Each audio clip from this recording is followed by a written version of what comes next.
Magic and monsters. What a combo. Like yin and yang. There are a plethora of those kinds of animes nowadays.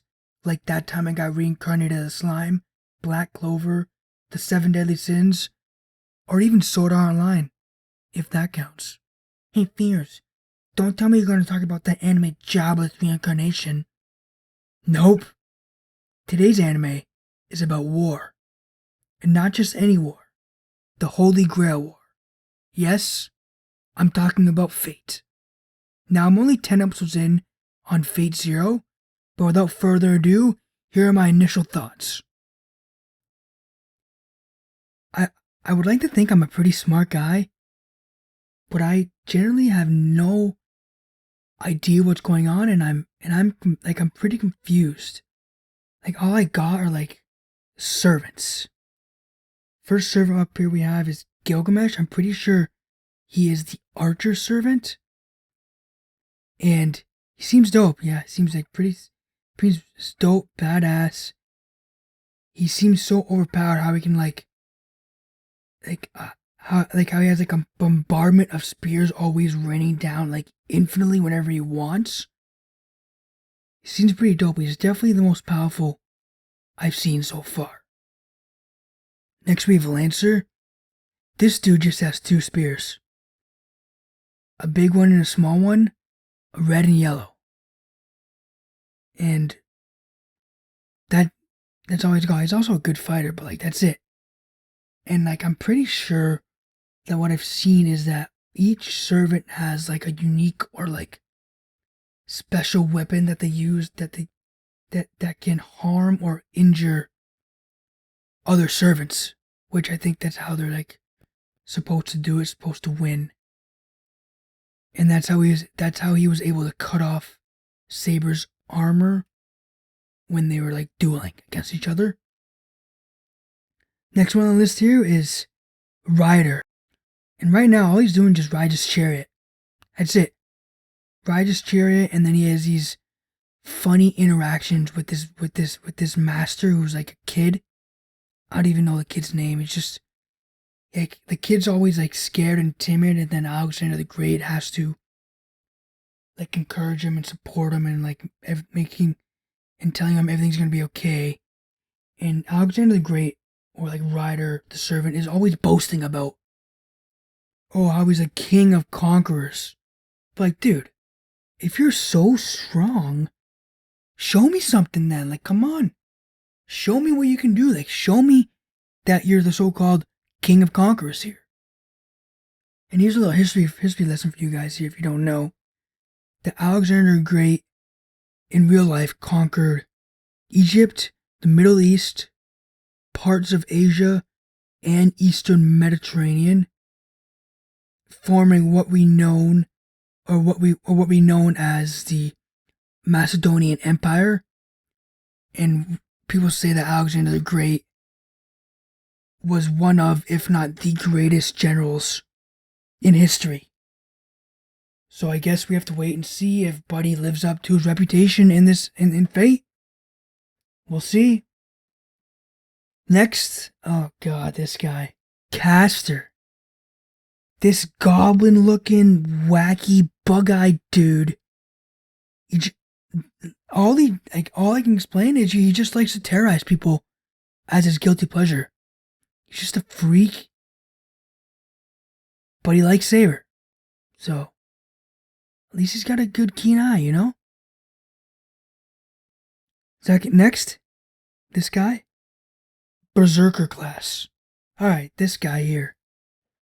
He's just a dark wraith.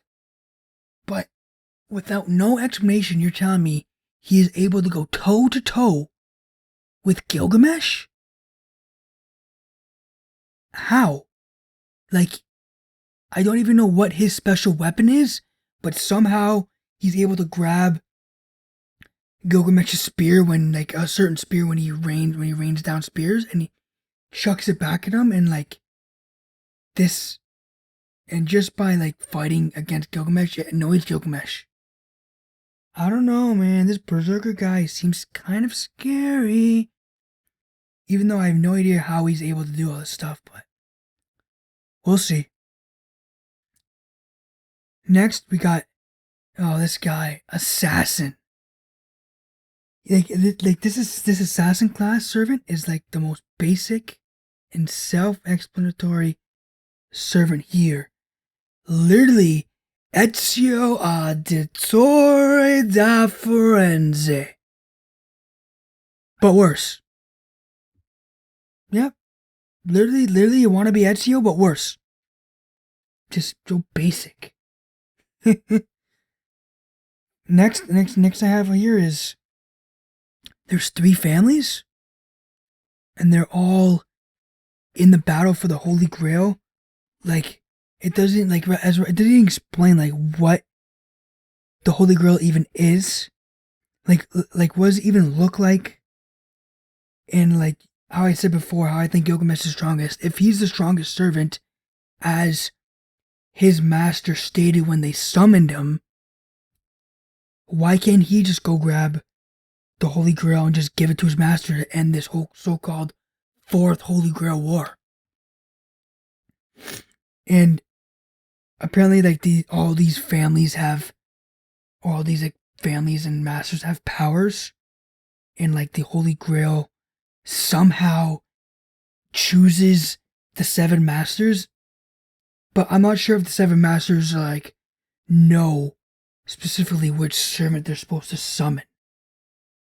I don't know. Confusing right now. Oh, I forgot a servant. Saber. King Arthur is a girl? Is a girl. Hey, I guess they're just mixing up history here, gender swapping history here, but I'm fine with it. As long as she or Saber wields Excalibur. As long as they wield the holy sword Excalibur,